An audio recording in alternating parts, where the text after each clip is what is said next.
খুলে গেল কলকাতার অন্যতম বড় পুজো শ্রীভূমির পূজা মণ্ডপ। আজ ১লা অক্টোবর, উদ্বোধনের দিন। শ্রীভূমি মেতে উঠেছে উদ্বোধনের আনন্দে।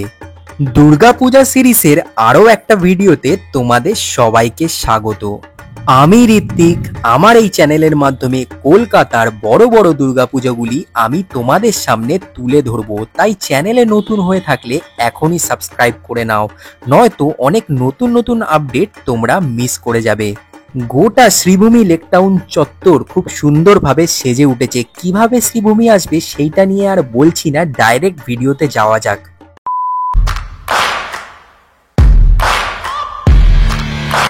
হ্যালো বন্ধুরা, welcome back to another video of Ritiboni vlogs. Durga Puja সিরিজের আরও একটা ভিডিওতে তোমাদের সবাইকে স্বাগত। আজকে ১লা অক্টোবর আর আজকে শ্রীভূমিতে উদ্বোধন রয়েছে প্যান্ডেলের। তো চলো যাওয়া যাক, কেমন কি অনুষ্ঠান হচ্ছে সব কিছু বলছি। ভিডিওটা দেখতে থাকো, ভিডিওটা কিন্তু ভালো ইন্টারেস্টিং হবে, ভালো লাগবে। আর যদি চ্যানেলে প্রথম হয়ে থাকো বলে রাখি, আমি ঋত্বিক, তোমরা দেখছো ঋতিবনি ব্লগস। ঘড়িতে সময় এখন 10টা, তোমরা দেখতেই পাচ্ছ। এই গেট কিন্তু খুব সুন্দরভাবে দাদারা রেডি করছে, আমি জুম করে দেখাচ্ছি তোমাদেরকে। দেখো এখানে রেডি হয়ে গেছে অলমোস্ট, শুধু বাঁশটা খুলে দেবে আজকের মধ্যে। তো চলো প্যান্ডেলের ভিতরের দিকে যাওয়া যাক। আর এইখানে দেখো সমস্ত কিছু তৈরি প্রায় অলমোস্ট হয়ে গেছে, কাজ প্রায় সম্পূর্ণ শেষ হয়ে গেছে তা বলাই যায়, কারণ আর কিছুক্ষণের মধ্যেই উদ্বোধনী অনুষ্ঠান শুরু হতে চলেছে। আমি তোমাদেরকে একদম লাইভ আপডেট দিতে চলেছি, চ্যানেলটা সাবস্ক্রাইব করে নাও, বারবার ওই জন্য বলছি। আর এইখানে দেখতে পাচ্ছ লেকটাউন দিকের যাওয়ার রাস্তাটা কি সুন্দরভাবে সাজানো হয়েছে। এতদিনের অপেক্ষার অবসান হবে আর কিছুক্ষণের মধ্যেই।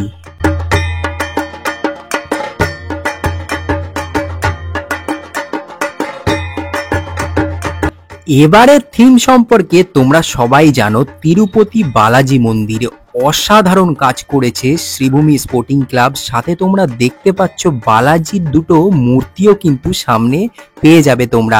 দাদারা অলরেডি মণ্ডপের বাঁশ কিন্তু খোলা শুরু করে দিয়েছে, আর মাত্র কিছুক্ষণের অপেক্ষা, তারপরেই কিন্তু এই মণ্ডপ আমাদের সবার হয়ে যাবে। পাশেই খেয়াল করলে তোমরা দেখতে পাবে অনুষ্ঠান মঞ্চ কিন্তু অলরেডি তৈরি করা হয়ে গেছে। আর কিছুক্ষণের মধ্যেই মুখ্যমন্ত্রী মমতা ব্যানার্জি কিন্তু চলে আসবে এখানে উদ্বোধন করতে।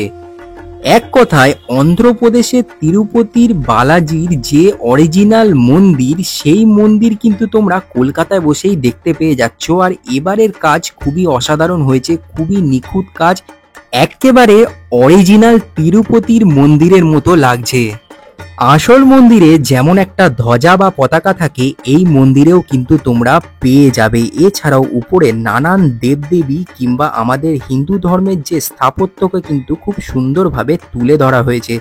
অনেক ধন্যবাদ শ্রীভূমি স্পোর্টিং ক্লাবকে প্রতি বছর এত সুন্দর সুন্দর প্যান্ডেল আমাদের উপহার দেওয়ার জন্য।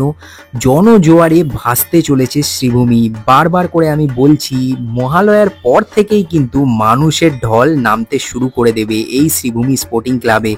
এই মণ্ডপের ভিতরে আমি তোমাদের আপাতত নিয়ে যেতে পারবো না, কারণ ভিতরে কিছু কাজ চলছে, এখনো কাজ পুরোপুরি কমপ্লিট হয়নি, এখনো আরো কিছুক্ষণ লাগবে, যার কারণে ভিতরে যেতে অ্যালাউ করছে না।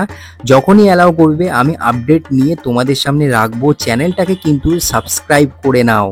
তোমাদের এই মন্দির কেমন লাগলো সেটা কিন্তু কমেন্টে জানাতে ভুলো না, আমাকে মতামত জানাও এই মন্দির সম্পর্কে।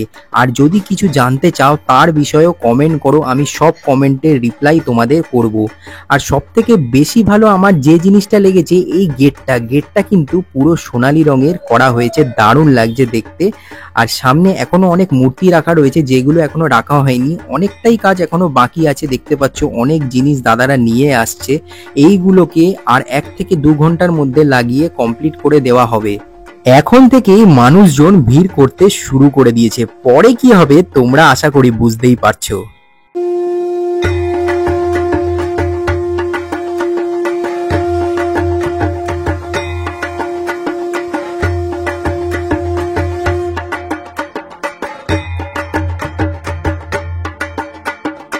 এছাড়াও শ্রীভূমি স্পোর্টিং ক্লাবকেও কিন্তু খুব সুন্দরভাবে লাইট দিয়ে সাজানো হয়েছে। রাত্রে এক অন্য রূপ নেবে। রাতের দৃশ্যটাও তোমাদের সামনে আমি রাখবো খুব তাড়াতাড়ি। দেখতেই পাচ্ছ জোর কদমে কিন্তু কাজ চলছে এখানে, আর 1 থেকে 2 ঘন্টার মধ্যেই কিন্তু এখানে সমস্ত কাজ সম্পন্ন হয়ে যাবে। বন্ধুরা, প্যান্ডেল উদ্বোধন প্রায় হয়ে গেছে বললেই চলে। তোমাদেরকে পুরো প্যান্ডেলটা ঘুরিয়ে দেখালাম, কেমন লাগলো কমেন্ট করে জানাও। আর ভিডিওটা যদি ভালো লাগে তো চ্যানেলটাকে লাইক, শেয়ার, সাবস্ক্রাইব অবশ্যই করতে হবে। আমি আবার রাতের বেলায় আসবো, তখন আবার তোমাদেরকে ঘুরিয়ে দেখাবো প্যান্ডেলটা।